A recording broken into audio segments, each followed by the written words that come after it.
क्या आपने कभी महसूस किया है कि कुछ लोग अच्छा करते हैं फिर भी उनके साथ बुरा होता है, और कुछ लोग गलत करते हैं फिर भी सब ठीक चलता रहता है।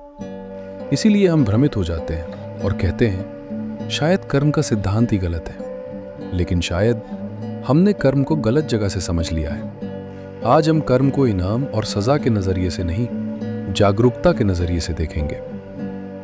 कर्म को लेकर एक बड़ी गलतफहमी बचपन से हमें सिखाया गया है।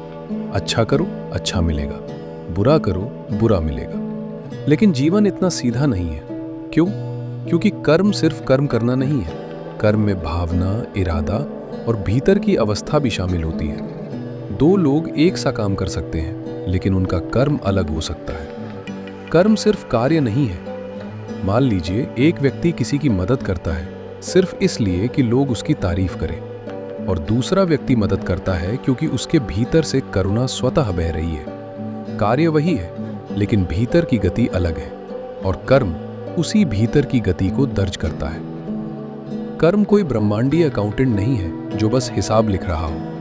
कर्म एक मनोवैज्ञानिक और चेतन प्रक्रिया है। कर्म वास्तव में कहाँ जमा होता है, यह बहुत जरूरी बात है। कर्म कहीं बाहर जमा नहीं होता, न किसी बादल में, न किसी ईश्वर की फाइल में। कर्म आपकी स्मृति में जमा होता है, आपके मन में, आपके शरीर में, आपकी प्रतिक्रियाओं में। हर बार जब आप बिना जागरूकता के कुछ करते हैं, एक पैटर्न बन जाता है, और वही पैटर्न भविष्य में आपके निर्णय बन जाता है। इसलिए जीवन दोहराता रहता है। इसीलिए हम देखते हैं एक जैसे रिश्ते, एक जैसी परेशानियां, एक सा भावनात्मक दर्द बार बार। हम कहते हैं ये मेरे साथ ही क्यों होता है, लेकिन सच ये है आप वही आकर्षित नहीं कर रहे, आप वही दोहरा रहे हैं।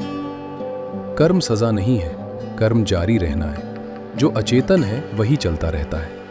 कर्म से मुक्ति कैसे? अब सबसे महत्वपूर्ण प्रश्न, क्या कर्म से मुक्ति संभव है?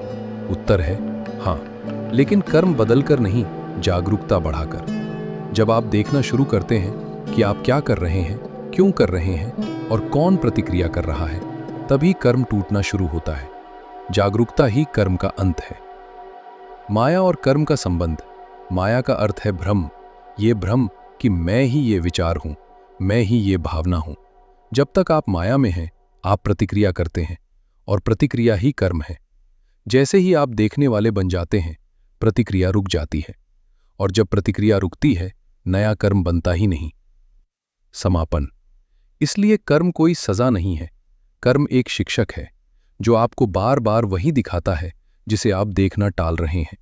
अगर ये बात आपके भीतर कहीं थोड़ी सी भी स्पष्ट हुई हो, तो टिप्पणियों में सिर्फ इतना लिखिए, मैं देख रहा हूं। और अगर आप इस यात्रा को आगे बढ़ाना चाहते हैं, तो चैनल को सब्सक्राइब करें, क्योंकि बियॉन्ड माया में हम समाधान नहीं देते, हम भ्रम के पार देखना सिखाते हैं।